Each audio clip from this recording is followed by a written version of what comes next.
Bueno, en esta clase les voy a explicar cómo podemos calcular la probabilidad para un nuevo tipo de eventos. Estos eventos a los que vamos a llamar eventos o sucesos no disjuntos. Entonces, vamos a empezar por definir qué son los sucesos no disjuntos. Entonces, la definición va a ser el siguiente. Los sucesos no disjuntos, que a veces también se llaman mutuamente no excluyentes, serán aquellos que pueden ocurrir simultáneamente o eventos que pueden ocurrir al mismo tiempo. Entonces vamos a empezar con nuestro primer ejemplo, el cual dice: se elige al azar un número entero positivo del 1 al 19. ¿Cuál es la probabilidad de que el número sea múltiplo de 3 o de 5?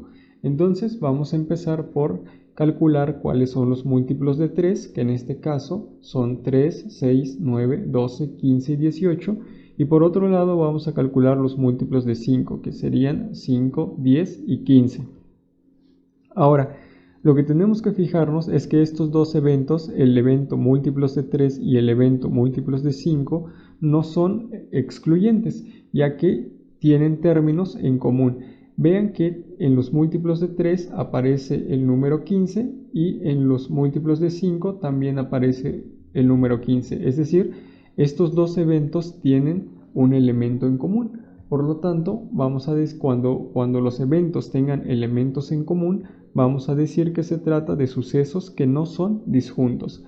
Ahora, vamos a representar cada evento en un respectivo diagrama. En este diagrama tengo los múltiplos de 3 y en este diagrama tengo los múltiplos de 5. ¿Qué es lo que sucede cuando los juntamos? Cuando los juntamos, lo que podemos ver es que el número 15 es un término común entre estos dos conjuntos y de hecho queda en la intersección de los dos conjuntos. Siempre que dos conjuntos tengan elementos en común, esos elementos en común siempre van a quedar en la intersección. Ahora, lo que vamos a hacer es lo siguiente. Según la regla de Laplace, para calcular la probabilidad de un evento, tenemos que dividir el número de eventos favorables entre el número total de posibles resultados. En este caso, como tenemos un espacio muestra que va del 1 al 19, entonces de este lado tenemos 19 eventos posibles. Ahora, de estos 19 eventos posibles, ¿cuántos de ellos nos son favorables? Entonces, los eventos que nos son favorables son los que se encuentran en estos dos conjuntos. Entonces, los eventos que son múltiplos de 3 y los eventos que son múltiplos de 5. Si los contamos, vamos a ver que tenemos 1, 2, 3, 4, 5, 6, 7 y 8 elementos, contando el elemento que es común. Entonces, en total tenemos 8 elementos que son favorables. Por lo tanto, la probabilidad de sacar un múltiplo de 3 o un múltiplo de 5 va a ser 8 de 19. Vean que sería incorrecto decir que es 9 de 19, es decir, si solo contamos estos elementos, si contamos 1, 2, 3, 4, 5, 6, 7, 8, 9, porque estaríamos contando dos veces el número 15. ¿Vale? Y el número 15 cuenta como un solo evento. Lo que pasa es que este evento se encuentra tanto en el conjunto de los múltiplos de 3 como en el conjunto de los múltiplos de 5. Ahora vamos con otro ejemplo. Este problema dice: se tira un dado, ¿cuál es la probabilidad de elegir un número impar o un número que sea menor que 5? Entonces, el evento de los impares está formado por los elementos 1, 3 y 5, mientras que el evento de los números que son menores que 5 está formado por 1, 2, 3 y 4. Y nuevamente vemos que estos dos eventos no son disjuntos, ya que tienen elementos en común. Los elementos en común es el 1 y el 3.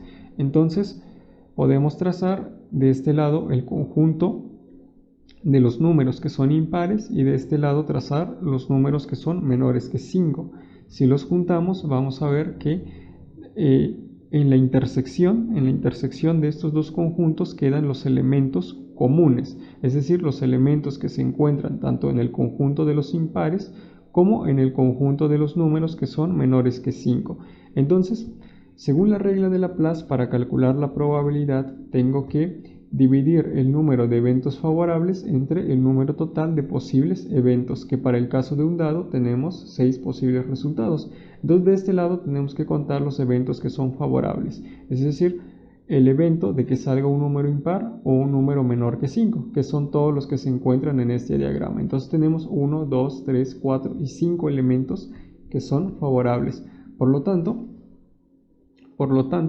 vean que la probabilidad es 5 sobre 6. Y nuevamente miren que no tiene sentido que contemos los elementos individualmente, es decir, como si fueran el elemento 1, el 2, el 3, el 4, el 5, el 6 y el 7, porque entonces la probabilidad vendría a ser 7 sobre 6, y esa es una probabilidad mayor que 1, lo cual no tiene o carece de sentido. Entonces la forma correcta es no contar dos veces los elementos comunes o no contar doble los elementos que se encuentran en ambos conjuntos.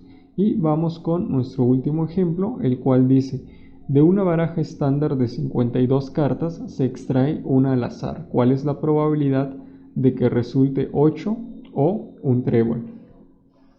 En este caso debemos recordar que en una baraja de 52 cartas tenemos 4 cartas que son 8 y tenemos 13 cartas que tienen tréboles. En este caso tenemos las cartas que contienen un 8, está el 8 de corazones, el 8 de tréboles, el 8 de diamantes y el 8 de picas.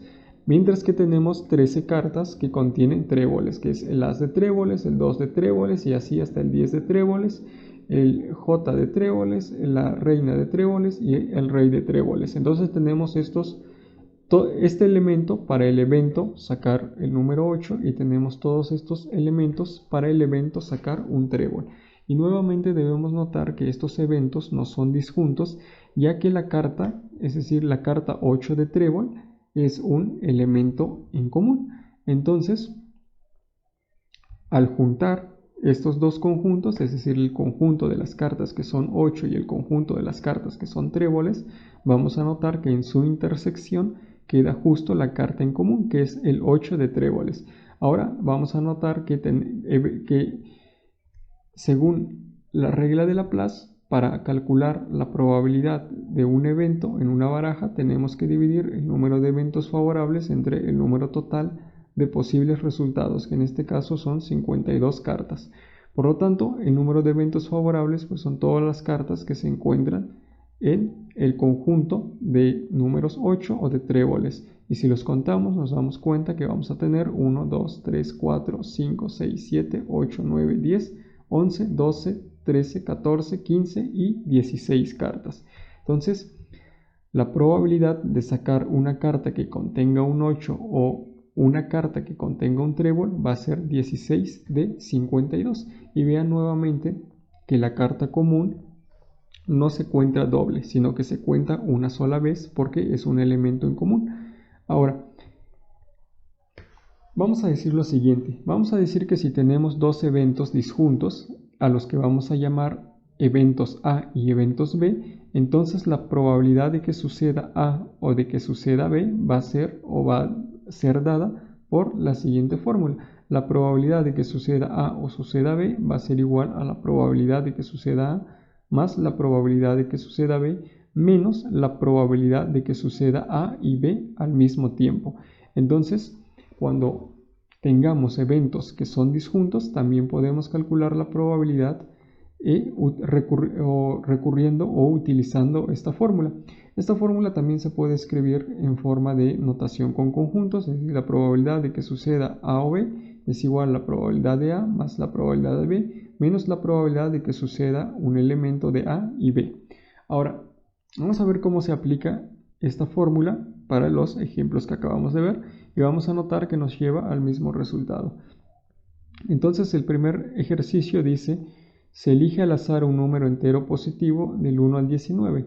¿Cuál es la probabilidad de que el número sea múltiplo de 3 o de 5? Entonces los múltiplos de 3 pues son 3, 6, 9, 12, 15 y 18, mientras que los múltiplos de 5, como habíamos dicho, son 5, 10 y 15. Y nuevamente estos eventos no son disjuntos porque vean que el elemento 15 es un elemento en común. Entonces, como tengo eventos que no son disjuntos, voy a aplicar esta fórmula. Y entonces voy a decir lo siguiente. La probabilidad de sacar un múltiplo de 3 o de 5 va a ser igual a la probabilidad de obtener un múltiplo de 3 más la probabilidad de obtener un múltiplo de 5 menos la probabilidad de obtener un múltiplo de 3 y de 5. Ahora, la probabilidad de obtener un 3, vean que tenemos 1, 2, 3, 4, 5 y 6 elementos favorables de un total de 19 posibles resultados. Tanto la probabilidad de sacar un 3 va a ser 6 de 19, mientras que la probabilidad de sacar un 5 es 3 de 19, porque tenemos 3 favorables de un total de 19 posibles resultados. Entonces la probabilidad de sacar un múltiplo de 5 es 3 de 19, menos la probabilidad de obtener un múltiplo de 3 y de 5. En este caso, el elemento en común de estos dos conjuntos es el 15, por lo tanto es un solo elemento, de manera que es 1 sobre 19. Y si hacemos esta operación, vamos a ver que nos da 8 de 19, que es la misma probabilidad que habíamos obtenido anteriormente. Ahora vamos con el otro ejemplo, el cual dice: se tira un dado, ¿cuál es la probabilidad de elegir un número impar o un número menor que 5? En este caso, el evento de los impares, para el caso de un dado, son los números 1, 3 y 5, mientras que los números que son menores que 5 son 1, 2, 3 y 4. Entonces la probabilidad de sacar un número que sea impar o un número menor que 5 va a ser igual a la probabilidad de obtener un impar más la probabilidad de obtener un número que sea menor que 5 menos la probabilidad de obtener un número que sea impar y a la vez sea menor que 5. Entonces utilizamos esta fórmula porque estos dos eventos no son disjuntos, ya que los elementos 1 y los elementos 3 son comunes a los dos eventos. Ahora, la probabilidad de obtener un número impar es 3 de 6, porque en un dado hay 6 posibles resultados. Entonces la probabilidad de obtener un número impar es 3 de 6, mientras que la probabilidad de obtener un número que es menor que 5, en este caso sería 4 de 6. Y la probabilidad de obtener un número que a la vez sea impar y a la vez sea menor que 5 es 2 de 6, porque tenemos dos elementos en común entre estos dos conjuntos. Por lo tanto, vamos a obtener esta operación y si la realizamos vamos a obtener un total de 5 sextos, que nuevamente es el mismo resultado que habíamos obtenido un poco antes. Vamos con el último, el cual dice: de una baraja estándar de 52 cartas se extrae una al azar. ¿Cuál es la probabilidad de que resulte 8 o un trébol? Entonces, como las cartas que contienen 8 y las cartas que contienen tréboles no son disjuntos, ya que la carta 8 de tréboles es un elemento en común entre estos dos eventos. Como no son disjuntos, entonces la probabilidad de obtener un 8 o un trébol va a ser igual a la probabilidad de obtener un 8 más la probabilidad de obtener un trébol menos la probabilidad de obtener un 8 y un trébol al mismo tiempo. Por lo tanto, hay 4 cartas que son 8, por lo tanto la probabilidad de obtener un 8 es 4 de 52. Hay 13 cartas que son tréboles, por lo tanto la probabilidad de obtener un trébol es 13 sobre 52. Y hay una sola carta que es 8 y trébol, es decir, la carta que es 8 de tréboles, por lo tanto le tenemos que quitar el elemento en común, que es 1 sobre 52. Y si hacemos esa operación nos va a dar un total de 16 sobre 52, que nuevamente deben observar es el mismo resultado que habíamos obtenido anteriormente. Entonces así notamos que una forma muy fácil de calcular la probabilidad de eventos que son disjuntos es simplemente aplicar esta fórmula que tenemos de este lado.